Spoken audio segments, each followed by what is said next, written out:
News Talk 820 and 93.3 FM WBAP. I'm still saying it the old way sometimes. Hey, so continuing on a train of thought that's been going through the last few topics here, we learned that Abrego Garcia is now back in the United States.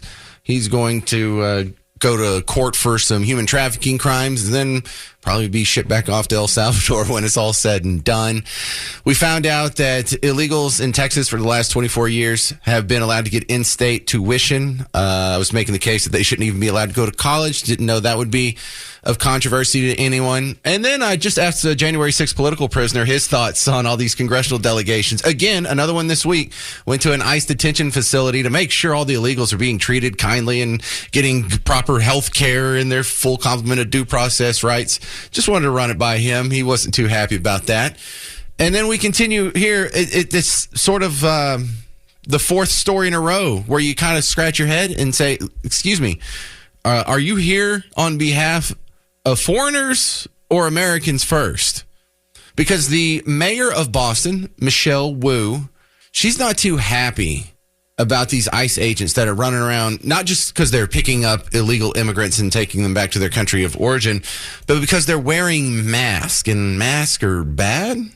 I don't know of any police department that routinely wears masks. We know that there are other groups that routinely wear masks. NSC 131 routinely wears masks. Mayor, just to clarify, are you comparing ICE, you said, to NSC 131, a neo-Nazi group? Are you comparing them to a neo-Nazi group? What I said is that Boston Police and no police department that I know of at the local level routinely wears masks. Yeah, that's not all you said. You also kind of threw in there the white supremacist gang, just kind of nonchalantly. Yeah, they're just like neo-Nazis, those ICE agents. Well, let's answer that. Why don't, normally speaking, we have police departments wearing masks to do their duties? And why would ICE agents do it? Do they have a different set of security concerns? Could it be perhaps that when you're deporting members of some of the most notorious, well-funded, and dangerous cartels on planet Earth, there has been a history of retaliation on the law enforcement officers that put them in cuffs? What do you think happens in Mexico to the families of police officers who run afoul of the cartel's good graces? What do you think happens when MS-13 has a chance to retaliate against the cops that are enforcing the law and doing their jobs? Do you think they're going to say, well, we don't have to go after his family? That's fine.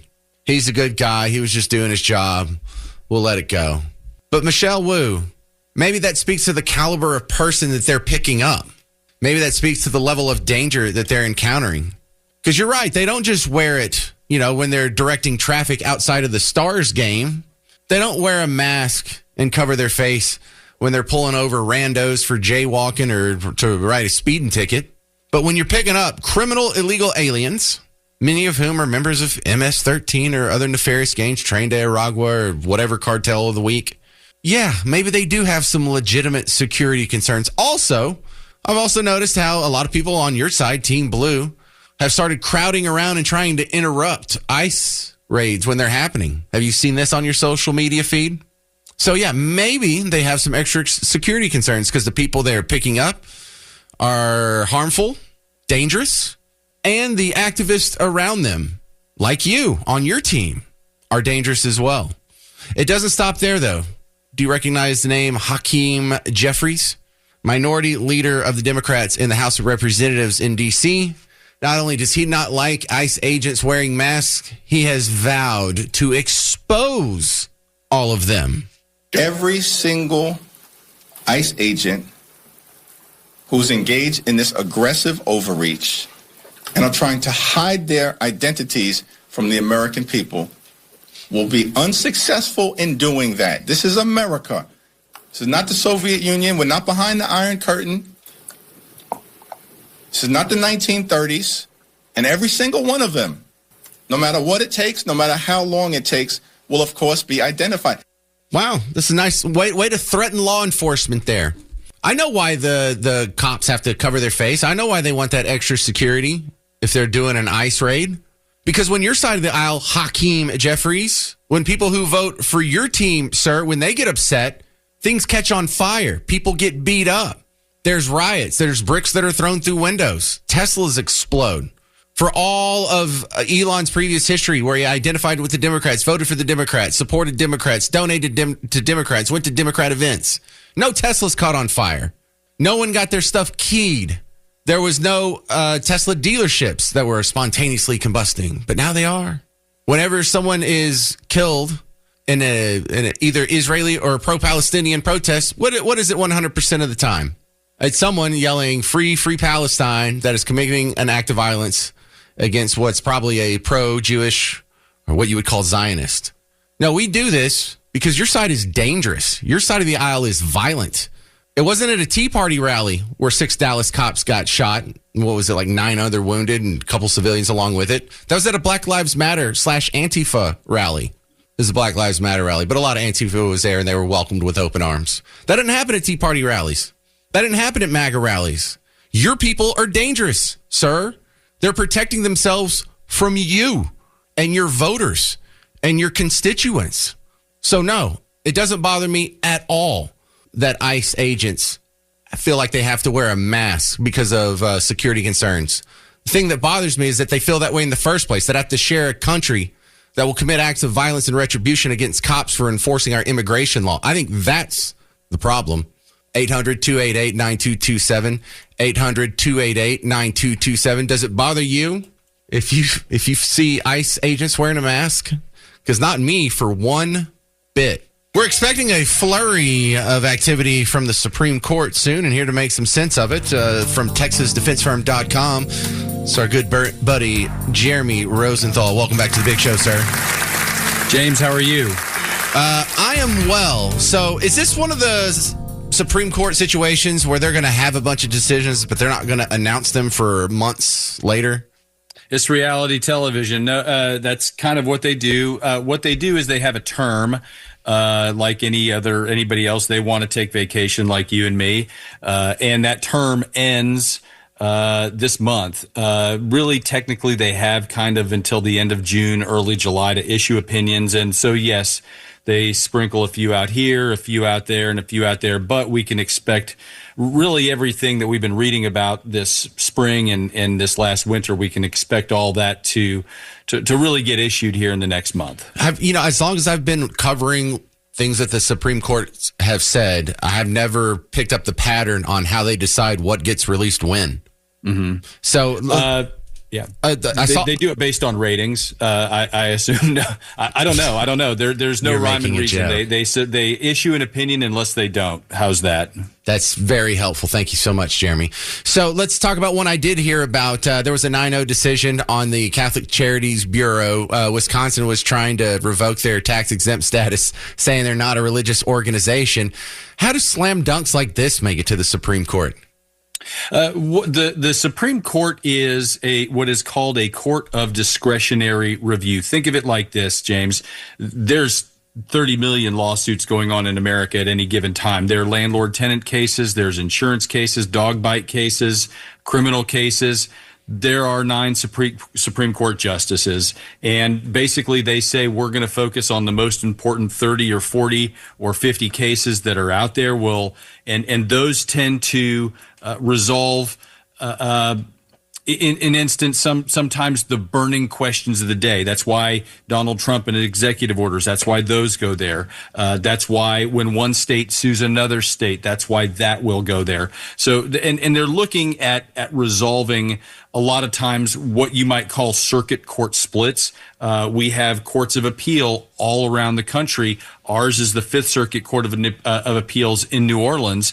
They may not agree with the Court of Appeals in San Francisco, the Ninth Circuit. And when you have 5 that say one thing and a bunch that say something else, that's when the Supreme Court may say, okay, now we're going to come in and decide this. So it could be decide to settle a split. Or they just could say, this law's been out there and been screwed up for a long time. Let's fix it. That could be it, too. Jeremy Rosenthal, TexasDefenseFirm.com is my guest, talking about what's going on in the Supreme Court. Do we have any semblance of what's going on with the birthright citizenship case? That's the big one that I think everybody is waiting for. Last summer, we had there was a lot more action last summer. We were waiting on the Donald Trump immunity opinion last summer. That was kind of the big drum roll one. On the birthright citizenship, what is really fascinating here is that the administration is not really taking the position that they're right on the birthright citizenship issue. They are pretty certain that they're going to lose that. What they're arguing instead is that a singular judge does not have jurisdiction or the authority to block a law for the entire country. That's not something that has been litigated before. So what they're basically saying is, look, fine, if you want to block this one judge in Seattle can block it for the plaintiffs who have brought suit in this case, or they can only block it in that circuit. They're not empowered to enjoin this law nationwide. There's a lot of headaches with interpreting it that way, but the Supreme Court was intrigued enough to entertain the argument. All right. Thank you very much, Jeremy Rosenthal, TexasDefenseFirm.com. Thanks for sharing your legal expertise with us on The James Show. Have a great day. Hey, homeowners, James Parker here for Blue Ribbon Roofing. We are getting another round of storms this weekend. It's supposed to get really bad on Sunday for a lot of the people listening right now. Might be you too. If the storm's so bad it wakes you up in the middle of the night, you might want to call BlueRibbonDFW.com. If you have some neighbors in your subdivision or in your neighborhood that are getting some roof work done, it might be time for you to call BlueRibbonDFW.com. If you're seeing a whole lot of roofing signs pop up in the median at the intersection when you're on your way to work, you might want to call BlueRibbonDFW.com. If a lot of other people are having problems that they've noticed, you want to get your free inspection out there so you can catch it before you find out the hard way. And the good news is it doesn't cost you anything. I did it myself. Blue Ribbon Roofing came to my house. They got on my roof. They looked around, and they say it takes about an hour. It really took about 40 minutes, and that's everything. They give you a folder of materials so you can know what shingles and colors and brands and styles are available. And then there's a nice conversation that happens. They show you some pictures of some concerns that they take, and hopefully, if it's like me, no real changes need to be made. If worst comes to worst, you do need a new roof, they can help you with the painful insurance process. Make sure you get all the money you deserve out of your insurance claim. So Blue Ribbon DFW does it all. Go to BlueRibbonDFW.com. So they've now pulled 10 cars out of the lake, and it's not a lake. It's called Lake Cliff Park, but it is tiny. It's a little park, and I mean, because technically it's Oak Cliff, but if you're in downtown Dallas and you leave downtown Dallas on 35 going south, as soon as you get over the big Trinity River Bridge, your first exit there is Colorado. Exit there, take a right, just go a few blocks, and it's a little it's a pond is what it is. And apparently the thing was half full of cars. They pulled 4 out yesterday, and then I just saw an update. I was checking up for you before the show on the Dallas Morning News. They said 6 more were pulled out today. So that's 10 cars out of this tiny lake. There's more cars than water in this lake. And I'm waiting for the update for they tell you on why did they decide to go start pulling cars out of this lake. And I don't know the backstory on that. I assume it's, some crime has led them there. But I have seen this happen. This has happened before. I know they found a whole bunch of cars in the Trinity River before. I remember there was a missing persons case when I was in New Orleans for a brief time, and they were looking for a teacher who they think may have run off the road into what's called Bayou St. John. And so when they sent divers to go look for her car, they found 14 cars. And I thought, every single one of these cars that's in Lake Cliff Park or whenever you hear a story like this, that's got to be some part of a crime. If not someone committed a murder and then, went on the lam and ran their car in the lake so the cops would lose their trail or whatever. Or someone's trying to commit insurance fraud, or someone's just trying to dispose of some evidence because they did a drive-by in this stolen car and now they ditched the car so they never get connected to it. But no one's accidentally doing this. There's no person with good intentions or even indifferent intentions that is putting the car in the bottom of a lake on the south side of town just for funsies. No one's doing it. Every single one of these has a crime attached to it. So, hey, look, if we've got the police manpower, if we got it freed up, I'm told we need 400 more cops in this town. But can we get a few more on the abandoned car situation? Because I guarantee you every one of them, whether Can you get the evidence to attach them to a crime? I don't know. But I think it's safe to assume that there's a crime behind every story of those cars. It just cracks me up. 10 of them in this tiny. Did they notice that there was cars in there because someone tried to put an 11th car in there and there wasn't enough room for it to sink? Is that what had to happen? You should see how small this body of water is. It's a glorified mud puddle. It has a fountain in the middle. That's how shallow it is. It has a fountain. Hilarious. I mean, sad, but there's an aspect of humor if you're dark enough like me.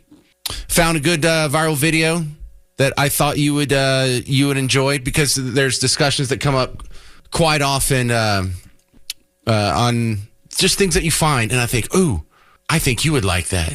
You're going to think that's hilarious. So then I pull it out and I play it for you, and then hopefully you get some laughs out of it. You know, I really got a lot of good response on one of the earlier viral videos I played for you this week, where it was the guy who someone was stealing his lunch. Someone was stealing his lunch at work, so he slipped laxatives into it and just waited for the fun to happen. Well, the fun happened. Someone on the floor of the factory got the trots and had a little accident in his drawers. Problem is, it turned out to be his boss. So this guy sort of, I don't know if you would call it poisoned his boss, but he got in trouble for that. And so sometimes I discount these little stories. Like, I think that's funny. Does anyone else think that's funny? Does everyone else has the same sense of humor? And sometimes it works out, sometimes it doesn't. But on the comedian front, I find this to be harder and harder, because am I misremembering our childhood, or do comedians just cuss a whole lot these days? I remember there was the dirty comedians back in the day where, you know, you get a Richard Pryor set or an Eddie Murphy or a Chris Rock or a Bill Hicks. But do all of them just cuss as much as they want these days? So here's kind of a sweet one. Her name's Erica Rose, and she's not a trophy wife. She calls herself a participation trophy wife. I'm just dressing for the job I want now, which is an attainable trophy wife. I just want to be a participation trophy wife. I want guys to look at me and be like, yeah, I could afford that. She looks like she'd appreciate like a thrift store frock, something half off. I do like thrift stores. I shop at them a lot. I think it's because I emotionally connect to the clothing, because I know what it's like to feel used.